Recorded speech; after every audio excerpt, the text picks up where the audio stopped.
ನಮಸ್ಕಾರ. ನವನೀತ ಎಜುಕೇಷನ್ ಚಾನೆಲ್ಗೆ ಸ್ವಾಗತ.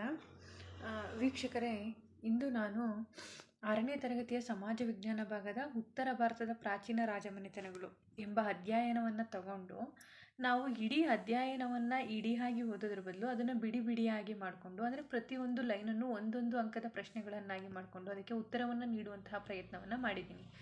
ಆಯಿತಾ? ಈ ಒಂದು ವಿಡಿಯೋ ನಿಮಗೆ ಇಷ್ಟ ಆದರೆ ನನ್ನ ಚಾನಲ್ನ ಸಬ್ಸ್ಕ್ರೈಬ್ ಮಾಡಿ, ಲೈಕ್ ಮಾಡಿ ಮತ್ತು ಶೇರ್ ಮಾಡಿ. ಬನ್ನಿ ಪ್ರಾರಂಭ ಮಾಡೋಣ. ನಿಮಗೆ ಗೊತ್ತು, ಸಮಾಜ ವಿಜ್ಞಾನ ಇತ್ತೀಚಿನ ಎಲ್ಲ ಸ್ಪರ್ಧಾತ್ಮಕ ಪರೀಕ್ಷೆಗಳಲ್ಲಿ ಅತಿ ಹೆಚ್ಚು ಅಂಕಗಳಿಗೆ ಕೇಳುವಂತಹ ಒಂದು ವಿಷಯ ಅಂತಂದರೆ ಅದು ಸಮಾಜ ವಿಜ್ಞಾನ. ಪ್ರತಿಯೊಂದು ಸ್ಪರ್ಧಾತ್ಮಕ ಪರೀಕ್ಷೆಗಳಲ್ಲೂ ಈ ಸಮಾಜ ವಿಜ್ಞಾನ ವಿಷಯದಿಂದ ಅತಿ ಹೆಚ್ಚು ಅಂಕಗಳಿಗೆ ಪ್ರಶ್ನೆಗಳನ್ನು ಕೇಳ್ತಾ ಇರ್ತಾರೆ. ಹಾಗಾಗಿ ನಾನು ಈ ಒಂದು ಸಣ್ಣ ಪ್ರಯತ್ನವನ್ನು ನಿಮ್ಮ ಮುಂದೆ ಇಡೋದಕ್ಕೆ ಪ್ರಯತ್ನ ಪಡ್ತಾ ಇದ್ದೀನಿ. ನೋಡಿ, ಇಷ್ಟ ಆದರೆ ಲೈಕ್ ಮಾಡಿ. 6ನೇ ತರಗತಿಯ ಸಮಾಜ ವಿಜ್ಞಾನ ಭಾಗ 2ರ ಮೊದಲ ಅಧ್ಯಾಯವಾದಂತಹ ಉತ್ತರ ಭಾರತದ ಪ್ರಾಚೀನ ರಾಜಮನೆತನಗಳು. ಈ ಅಧ್ಯಯನದಲ್ಲಿ ಒಟ್ಟು ನಾನು 100 ಪ್ರಶ್ನೆಗಳನ್ನು ತೆಗೆದಿದ್ದೀನಿ. ಪ್ರತಿಯೊಂದು ಸಾಲನ್ನು, ಇಡೀ ಅಧ್ಯಯನದ ಪ್ರತಿಯೊಂದು ಸಾಲನ್ನು ಸಹ ಒಂದೊಂದು ಅಂಕದ ಪ್ರಶ್ನೆಗಳನ್ನಾಗಿ ಮಾಡಿದ್ದೀನಿ. ನೀವು ಇದನ್ನು ನೋಡಿಕೊಂಡ್ರೆ ಸಾಕು, ಆ ಲೆಸನನ್ನು ಓದುವಂತಹ ಅವಶ್ಯಕತೆಯೇ ಇರೋದಿಲ್ಲ. ಹಾಗಾಗಿ ಇದೊಂದು ಪ್ರಯತ್ನ ಮಾಡಿದ್ದೀನಿ. ನೋಡಿ, 6ನೇ ತರಗತಿಯ ಸಮಾಜ ವಿಜ್ಞಾನ ಭಾಗ 2ರ ಇತಿಹಾಸ ಭಾಗದ ಮೊದಲ ಅಧ್ಯಯನವಾದಂತಹ ಉತ್ತರ ಭಾರತದ ಪ್ರಾಚೀನ ರಾಜಮನೆತನಗಳು ಎಂಬ ಅಧ್ಯಯನದ ಬಗ್ಗೆ ನೋಡ್ತಾ ಹೋಗೋಣ. ಬನ್ನಿ. ಇದರಲ್ಲಿ ಮೊದಲನೇ ಪ್ರಶ್ನೆ ಏನಪ್ಪ ಅಂತಂದರೆ, ಭಾರತವನ್ನು ಆಳಿದ ಮೊಟ್ಟ ಮೊದಲ ಸಾಮ್ರಾಜ್ಯ ಯಾವುದು? ಭಾರತವನ್ನು ಆಳಿದಂತಹ ಮೊಟ್ಟ ಮೊದಲ ಸಾಮ್ರಾಜ್ಯ ಯಾವುದು? ಮೌರ್ಯ ಸಾಮ್ರಾಜ್ಯ. ಎರಡನೇ ಪ್ರಶ್ನೆ, ಮೌರ್ಯ ಸಾಮ್ರಾಜ್ಯದ ಸ್ಥಾಪಕ ಯಾರು? ಮೌರ್ಯ ಸಾಮ್ರಾಜ್ಯದ ಸ್ಥಾಪಕ ಚಂದ್ರಗುಪ್ತ ಮೌರ್ಯ. ವಿಷ್ಣುಗುಪ್ತನ ಸ್ಥಳ ಯಾವುದಾಗಿತ್ತು? ವಿಷ್ಣುಗುಪ್ತನ ಸ್ಥಳ ತಕ್ಷಶಿಲೆ. ವಿಷ್ಣುಗುಪ್ತನಿಗೆ ಇದ್ದಂತಹ ಇತರ ಹೆಸರುಗಳು ಯಾವ್ಯಾವು?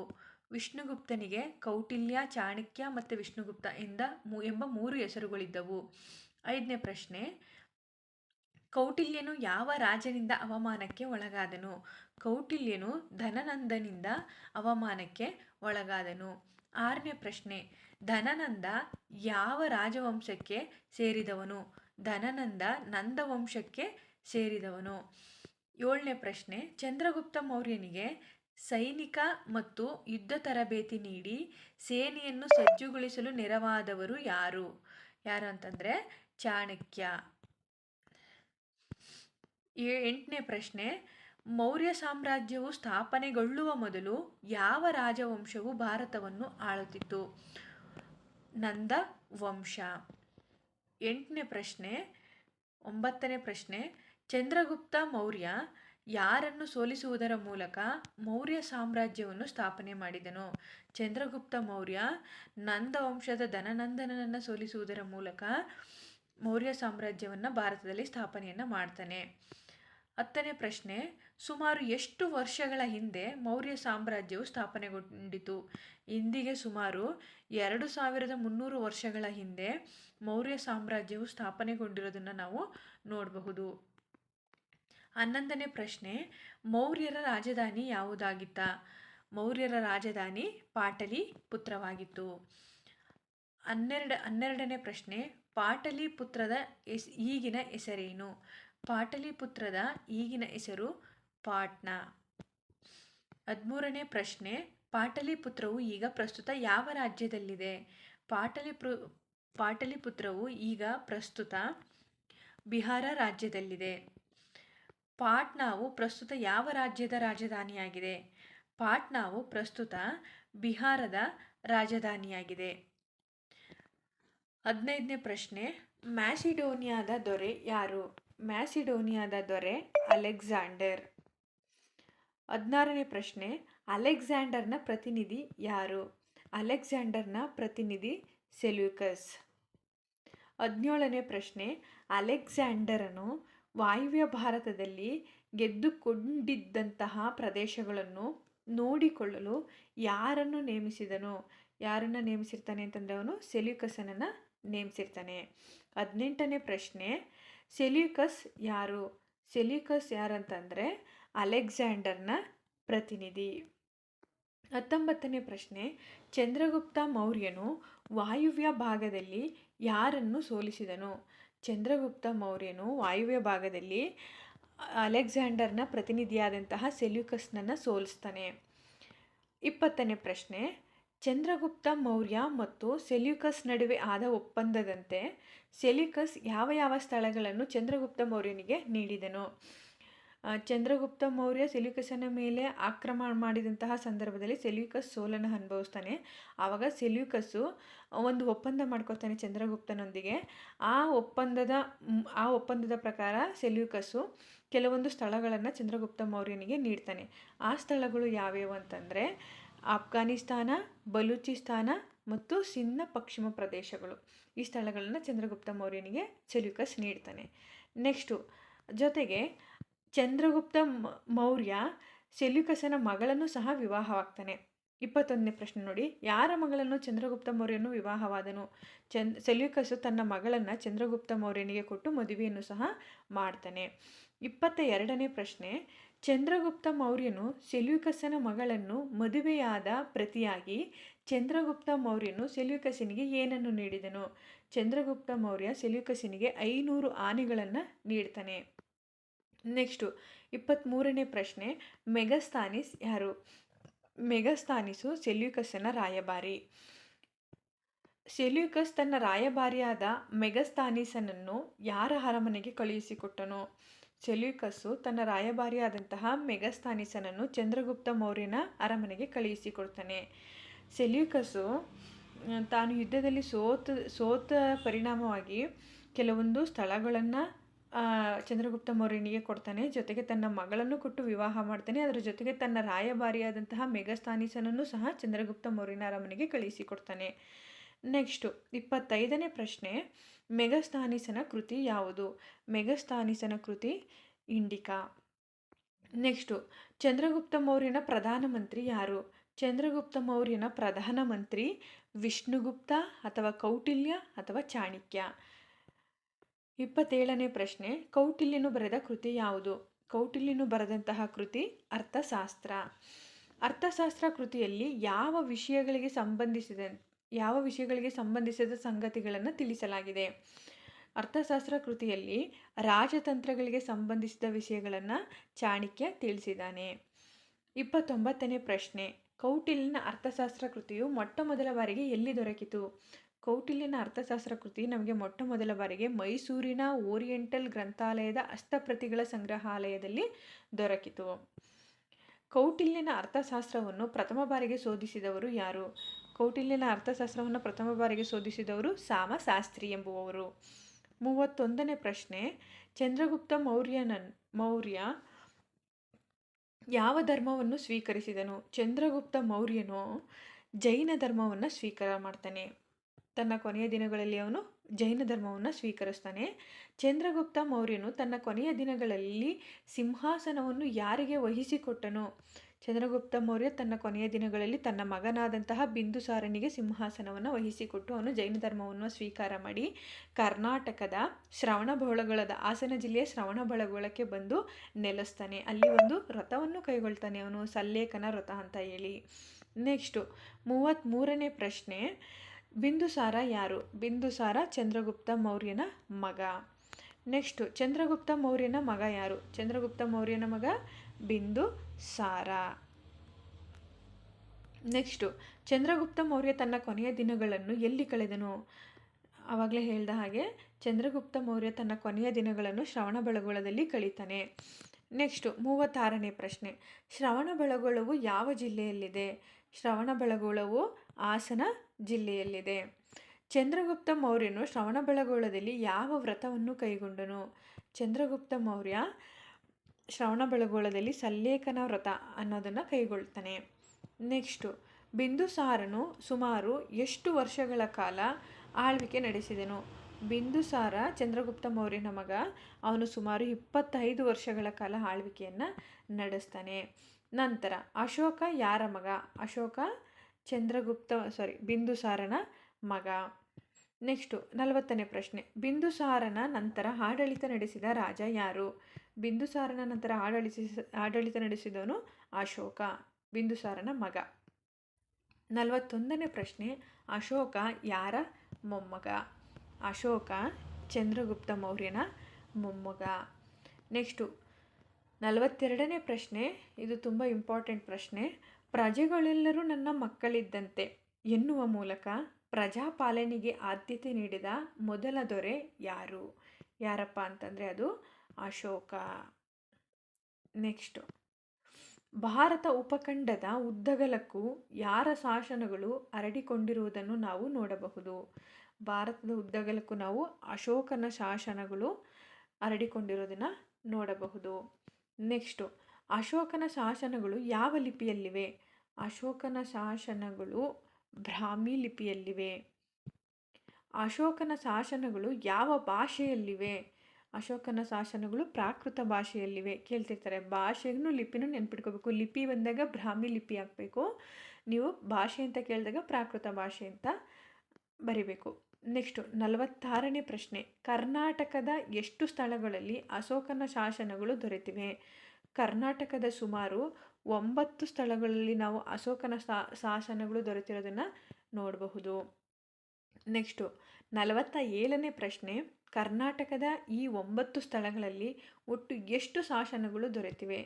ಸುಮಾರು 17 ಶಾಸನಗಳು ದೊರೆತಿರೋದನ್ನು ನಾವು ನೋಡಬಹುದು. ನೆಕ್ಸ್ಟು 48ನೇ ಪ್ರಶ್ನೆ, ಈ 17 ಶಾಸನಗಳಲ್ಲಿ ಅತ್ಯಂತ ಪ್ರಮುಖವಾದ ಶಾಸನ ಯಾವುದು? ಕರ್ನಾಟಕದಲ್ಲಿ ದೊರೆತಿರುವಂತಹ 17 ಶಾಸನಗಳಲ್ಲಿ ಅತ್ಯಂತ ಪ್ರಮುಖವಾದಂತಹ ಶಾಸನ ಅದು ರಾಯಚೂರು ಜಿಲ್ಲೆಯ ಮಸ್ಕಿ ಶಾಸನ. ನೆಕ್ಸ್ಟು ಮಸ್ಕಿ ಶಾಸನ ಯಾವ ಜಿಲ್ಲೆಯಲ್ಲಿದೆ? ಈ ಮಸ್ಕಿ ಶಾಸನವನ್ನು ನಾವು ರಾಯಚೂರು ಜಿಲ್ಲೆಯಲ್ಲಿ ದೊರೆತಿರೋದನ್ನು ನೋಡಬಹುದು. 50ನೇ ಪ್ರಶ್ನೆ, ಯಾವ ಶಾಸನದಲ್ಲಿ ಮೊಟ್ಟ ಮೊದಲ ಬಾರಿಗೆ ಅಶೋಕನ ಹೆಸರು ಕಂಡುಬಂದಿತು? ಇದು ವೆರಿ ವೆರಿ ಇಂಪಾರ್ಟೆಂಟು, ನೆನ್ಪಿಟ್ಕೊಳ್ಳೇಬೇಕು ನೀವು. ಮಸ್ಕಿ ಶಾಸನ ಇಲ್ಲಿ ಅಂದರೆ ಮಸ್ಕಿ ಶಾಸನ ದೊರೆಯುವುದಕ್ಕಿಂತ ಮುಂಚೆ ದೊರೆತಂತಹ ಎಲ್ಲ ಶಾಸನಗಳಲ್ಲೂ ಅಶೋಕನ ಹೆಸರನ್ನು ಬರೆದಿರಲ್ಲ, ಮೆನ್ಷನ್ ಮಾಡಿರಲ್ಲ. ಆದರೆ ಮಸ್ಕಿ ಶಾಸನದಲ್ಲಿ ಅಶೋಕನ ಹೆಸರನ್ನು ಬರೆಯಲಾಗಿದೆ. ಹಾಗಾಗಿ ಇದು ಒಂದು ವಿಶೇಷವಾದ ಶಾಸನವಾಗಿದೆ. ನೆಕ್ಸ್ಟು 51ನೇ ಪ್ರಶ್ನೆ, ಮಸ್ಕಿ ಶಾಸನಕ್ಕಿಂತ ಮೊದಲು ದೊರೆತ ಶಾಸನಗಳಲ್ಲಿ ಅಶೋಕನನ್ನು ಏನೆಂದು ಸಂಬೋಧಿಸಲಾಗಿತ್ತು? ಆಯಿತಾ, ಅಲ್ಲಿ ದೇವನಾಂಪ್ರಿಯ ಪ್ರಿಯದರ್ಶಿನಿ ಅಂತ ಮಾತ್ರ ಮೆನ್ಷನ್ ಮಾಡಲಾಗಿತ್ತು. ಆದರೆ ಮಸ್ಕಿ ಶಾಸನದಲ್ಲಿ ದೇವನಾಂಪ್ರಿಯ ಪ್ರಿಯದರ್ಶಿನಿ ಅಶೋಕ ಎಂದು ಬರೆಯಲಾಗಿದೆ. ಹಾಗಾಗಿ ಮಸ್ಕಿ ಶಾಸನ ತುಂಬ ವಿಶೇಷವಾದ ಶಾಸನವಾಗಿದೆ. 52ನೇ ಪ್ರಶ್ನೆ, ಮಸ್ಕಿ ಶಾಸನದಲ್ಲಿ ಏನೆಂದು ಬರೆಯಲಾಗಿದೆ?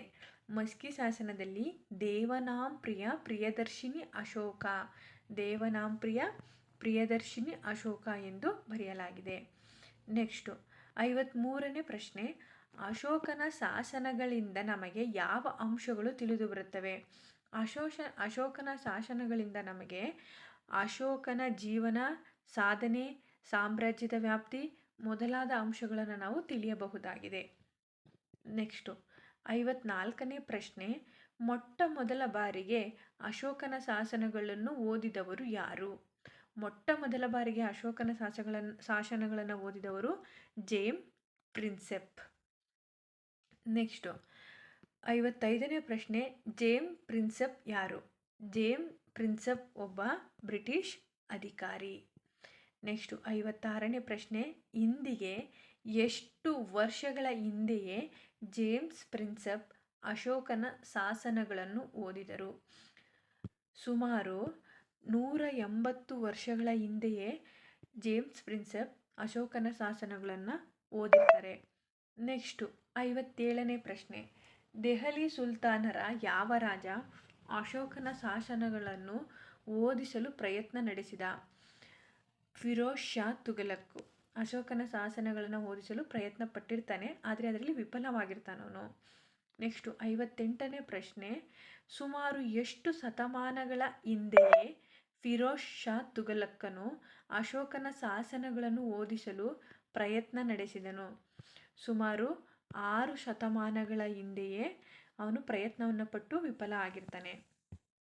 ನೆಕ್ಸ್ಟು 59ನೇ ಪ್ರಶ್ನೆ, ಅಶೋಕನು ಅಧಿಕಾರಕ್ಕೆ ಬಂದ ಎಷ್ಟನೇ ವರ್ಷಕ್ಕೆ ಕಳಿಂಗ ರಾಜ್ಯದ ಮೇಲೆ ಯುದ್ಧ ಸಾರಿದನು? ಸುಮಾರು 8ನೇ ವರ್ಷಕ್ಕೆ. ನೆಕ್ಸ್ಟು ಅಶೋಕನು ಅಧಿಕಾರಕ್ಕೆ ಬಂದು 8 ವರ್ಷ ಆದ ನಂತರ ಅವನು ಕಳಿಂಗ ರಾಜ್ಯದ ಮೇಲೆ ಯುದ್ಧವನ್ನು ಸಾರಿರ್ತಾನೆ. 60ನೇ ಪ್ರಶ್ನೆ, ಅಶೋಕನ ಜೀವನದಲ್ಲಿ ನಡೆದಂತಹ ಮಹತ್ವದ ಘಟನೆ ಯಾವುದು? ಅಶೋಕನ ಜೀವನದಲ್ಲಿ ನಡೆದಂತಹ ಮಹತ್ವದ ಘಟನೆ ಅಂದರೆ ಅದು ಕಳಿಂಗ ಯುದ್ಧ. ನೆಕ್ಸ್ಟು 61ನೇ ಪ್ರಶ್ನೆ, ಕಳಿಂಗವು ಇಂದಿನ ಯಾವ ರಾಜ್ಯದ ಭಾಗವಾಗಿತ್ತು? ಆಯಿತಾ, ಕಳಿಂಗವು ಒಡಿಸ್ಸಾ ರಾಜ್ಯದ ಒಂದು ಭಾಗವಾಗಿತ್ತು. ನೆಕ್ಸ್ಟು ಕಳಿಂಗ ಯುದ್ಧದಲ್ಲಿ ಸುಮಾರು ಎಷ್ಟು ಲಕ್ಷ ಜನರು ಗಾಯಗೊಂಡರು?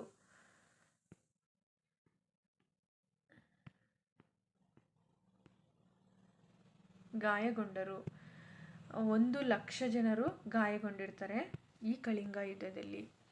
ನೆಕ್ಸ್ಟು 63ನೇ ಪ್ರಶ್ನೆ, ಕಳಿಂಗ ಯುದ್ಧದಲ್ಲಿ ಸುಮಾರು ಎಷ್ಟು ಲಕ್ಷ ಜನ ಬಂಧಿತರಾದರು? ಕಳಿಂಗ ಯುದ್ಧದಲ್ಲಿ ಸುಮಾರು 1.5 ಲಕ್ಷ ಜನರು ಬಂಧಿತರಾಗಿರ್ತಾರೆ.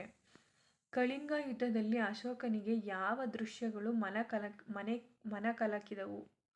ಇದು ಮನಕಲಕಿದವು. ಉತ್ತರ, ರಣರಂಗದಲ್ಲಿ ಸಾವು ನೋವಿನ ಘೋರ ದೃಶ್ಯಗಳು ಅಶೋಕನ ಮನಸ್ಸನ್ನು ಕಲಕ್ತವೆ. ನೆಕ್ಸ್ಟು 65ನೇ ಪ್ರಶ್ನೆ, ಅಶೋಕನ ಮನಂಪರಿವರ್ತನೆಗೆ ಕಾರಣವೇನು? ಅಶೋಕನ ಮನಸ್ಸಿನ ಪರಿವರ್ತನೆಗೆ ಕಾರಣವಾದ ಅಂಶ ಅಂತಂದರೆ ರಣರಂಗದಲ್ಲಿ ಸಾವು ನೋವಿನ ಘೋರ ದೃಶ್ಯಗಳು ಅಶೋಕನ ಮನವನ್ನು ಪರಿವರ್ತನೆ ಮಾಡ್ತವೆ. ನೆಕ್ಸ್ಟು, ಅಶೋಕನು ಯುದ್ಧ ಮಾರ್ಗದ ಬದಲು ಯಾವ ಮಾರ್ಗವನ್ನು ಹಿಡಿದನು? ಅಶೋಕನು ಯುದ್ಧ ಮಾರ್ಗದ ಬದಲು ಧರ್ಮ ಮಾರ್ಗವನ್ನು ಹಿಡಿತಾನೆ. ನೆಕ್ಸ್ಟು, ಯುದ್ಧ ಮಾರ್ಗದ ಬದಲು ಧರ್ಮ ಮಾರ್ಗವನ್ನು ಹಿಡಿದ ಸಾಮ್ರಾಟ ಅಶೋಕನನ್ನು ಏನೆಂದು ಕರೆಯುವುದರ ಮೂಲಕ ಗೌರವಿಸಲಾಗುತ್ತಿದೆ? ಮಹಾಶಯನೆಂದು ಕರೆಯುವುದರ ಮೂಲಕ ಗೌರವಿಸಲಾಗುತ್ತದೆ. ನೆಕ್ಸ್ಟು 68ನೇ ಪ್ರಶ್ನೆ, ಅಶೋಕನು ಯಾವ ಧರ್ಮವನ್ನು ಸ್ವೀಕರಿಸಿದನು? ಅಶೋಕನು ಬೌದ್ಧ ಧರ್ಮವನ್ನು ಸ್ವೀಕಾರ ಮಾಡ್ತಾನೆ. ಇಲ್ಲಿ ಚಂದ್ರಗುಪ್ತ ಮೌರ್ಯ ಜೈನ ಧರ್ಮವನ್ನು ಸ್ವೀಕರಿಸಿರ್ತಾನೆ. ಅವನ ಮೊಮ್ಮಗನಾದ ಅಶೋಕನು ಬೌದ್ಧ ಧರ್ಮವನ್ನು ಸ್ವೀಕಾರ ಮಾಡ್ತಾನೆ. 69ನೇ ಪ್ರಶ್ನೆ, ಅಶೋಕನು ಯಾರಿಗೆ ವಿಧೇಯರಾಗಿರಬೇಕೆಂದು ಸಾರಿದನು? ಅಶೋಕನು ಗುರು ಹಿರಿಯರಿಗೆ ಮತ್ತು ತಂದೆ ತಾಯಿಗಳಿಗೆ ವಿಧೇಯರಾಗಿರಬೇಕೆಂದು ಹೇಳ್ತಾನೆ. ನೆಕ್ಸ್ಟು 70ನೇ ಪ್ರಶ್ನೆ, ಅಶೋಕನ ಪ್ರಕಾರ ಒಬ್ಬ ಮನುಷ್ಯ ಯಾವ ಗುಣಗಳನ್ನು ಒಳಗೊಂಡಿರಬೇಕೆಂದು ತಿಳಿಸ್ತಾನೆ?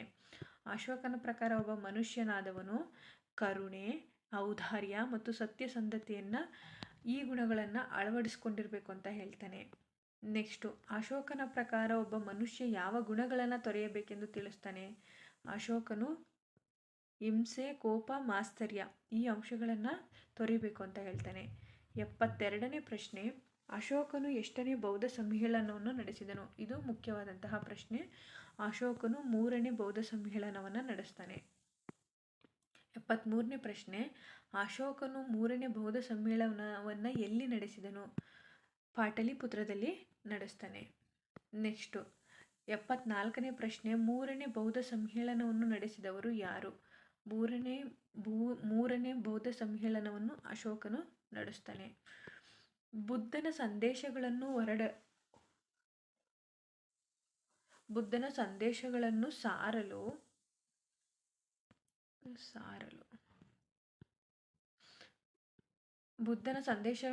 ಸಾರಲು ದೇಶ ವಿದೇಶಗಳಿಗೆ ಅಶೋಕನು ಯಾರನ್ನ ಕಳಿಸ್ತಾನೆ ಅಂತಂದರೆ ರಾಯಭಾರಿಗಳನ್ನು. ನೆಕ್ಸ್ಟು, ಅಶೋಕನು ಬುದ್ಧನ ಸಂದೇಶಗಳನ್ನು ಸಾರಲು ಯಾವ ದೇಶಗಳಿಗೆ ರಾಯಭಾರಿಗಳನ್ನು ಕಳುಹಿಸಿದನು? ಅವನು ಮಯನ್ಮಾರ್, ಶ್ರೀಲಂಕಾ, ಈಜಿಪ್ಟ್, ಪಶ್ಚಿಮ ಏಷ್ಯಾ ಮತ್ತು ಪೂರ್ವ ಯುರೋಪ್ ದೇಶಗಳಿಗೆ ರಾಯಭಾರಿಗಳನ್ನು ಕಳುಹಿಸ್ತಾನೆ. 77ನೇ ಪ್ರಶ್ನೆ, ಅಶೋಕನು ಬುದ್ಧನ ಸಂದೇಶಗಳನ್ನು ಸಾರಲು ತನ್ನ ಮಕ್ಕಳನ್ನು ಯಾವ ದೇಶಕ್ಕೆ ಕಳುಹಿಸಿದನು? ಶ್ರೀಲಂಕಾ. ನೆಕ್ಸ್ಟು, ಅಶೋಕನ ಮಗನ ಹೆಸರೇನು? ಅಶೋಕನ ಮಗನ ಹೆಸರು ಮಹೇಂದ್ರ. ನೆಕ್ಸ್ಟು, ಅಶೋಕನ ಪುತ್ರಿಯ ಹೆಸರೇನು? ಅಶೋಕನ ಪುತ್ರಿಯ ಹೆಸರು ಸಂಘಮಿತ್ರ.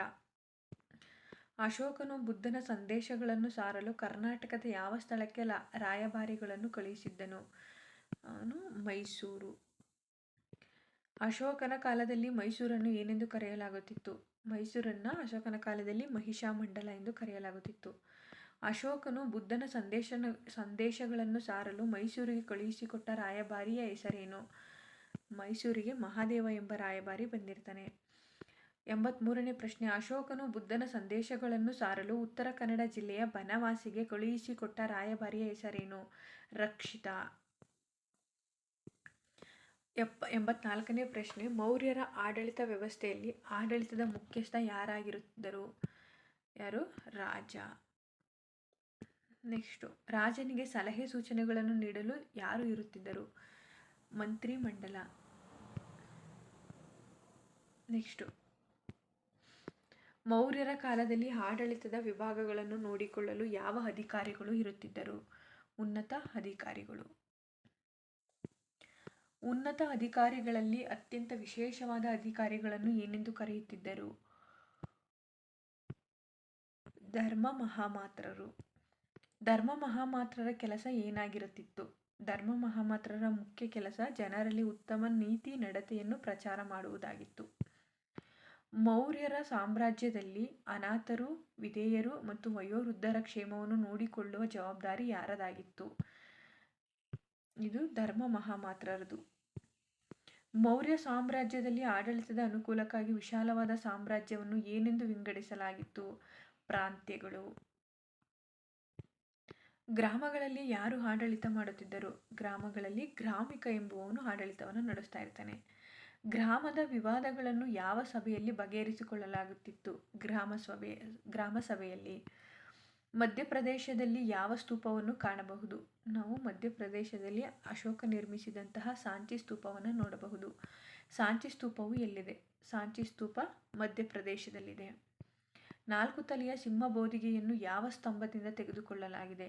4 ತಲೆಯ ಸಿಂಹಬೋಧಿಗೆಯನ್ನು ನಾವು ಸಾರನಾಥದ ಸ್ತಂಭದಿಂದ ತೆಗೆದುಕೊಳ್ಳಲಾಗಿದೆ. ನಮ್ಮ ರಾಷ್ಟ್ರ ಲಾಂಛನ ಯಾವುದು? ನಮ್ಮ ರಾಷ್ಟ್ರ ಲಾಂಛನ 4 ತಲೆಯ ಸಿಂಹಬೋಧಿಗೆ. ನಮ್ಮ ರಾಷ್ಟ್ರಧ್ವಜದ ನಡುವೆ ಇರುವ ಚಕ್ರದ ಹೆಸರೇನು? ಅಶೋಕ ಚಕ್ರ. ನೆಕ್ಸ್ಟು, ಅಶೋಕ ಚಕ್ರವು ಯಾವುದರ ಸಂಕೇತವಾಗಿದೆ? ಅಶೋಕ ಚಕ್ರವು ಪ್ರಗತಿಯ ಸಂಕೇತವಾಗಿದೆ. ಸಾಂಚಿ ಸ್ತೂಪವನ್ನು ಪ್ರಸ್ತುತ ನಾವು ಭಾರತದ ಎಷ್ಟು ರೂಪಾಯಿಯ ನೋಟಿನ ಮೇಲೆ ಮುದ್ರಿತವಾಗಿರುವುದನ್ನು ನೋಡಬಹುದು? 200 ರೂಪಾಯಿ ನೋಟ್ ಮೇಲೆ ನಾವು ಸಾಂಚಿ ಸ್ತೂಪ ಮುದ್ರಿತ ಆಗಿರುವುದನ್ನು ನೋಡಬಹುದು. ಗ್ರಾಮಿಕನು ಯಾರ ನೆರವಿನಿಂದ ಗ್ರಾಮಗಳಲ್ಲಿ ಆಡಳಿತ ನಡೆಸುತ್ತಿದ್ದನು? ಗ್ರಾಮಿಕನು ಗ್ರಾಮದ ಹಿರಿಯರ ನೆರವಿನಿಂದ ಆಡಳಿತವನ್ನು ನಡೆಸ್ತಾ ಇದ್ದ. ಸಾಂಚಿ ಸ್ತೂಪವನ್ನು ನಿರ್ಮಿಸಿದವರು ಯಾರು ಅಂತ ಪ್ರಶ್ನೆ ಆಗ್ಬೋದು. ಅಶೋಕ. ನಂತರ ಇಷ್ಟು ಪ್ರಶ್ನೆಗಳನ್ನು ಮತ್ತು ಸಾರನಾಥ ಸ್ತಂಭವನ್ನು ನಿರ್ಮಿಸಿದವರು ಯಾರು? ಅಶೋಕ ಮಹಾಶಯ. ಧನ್ಯವಾದಗಳು.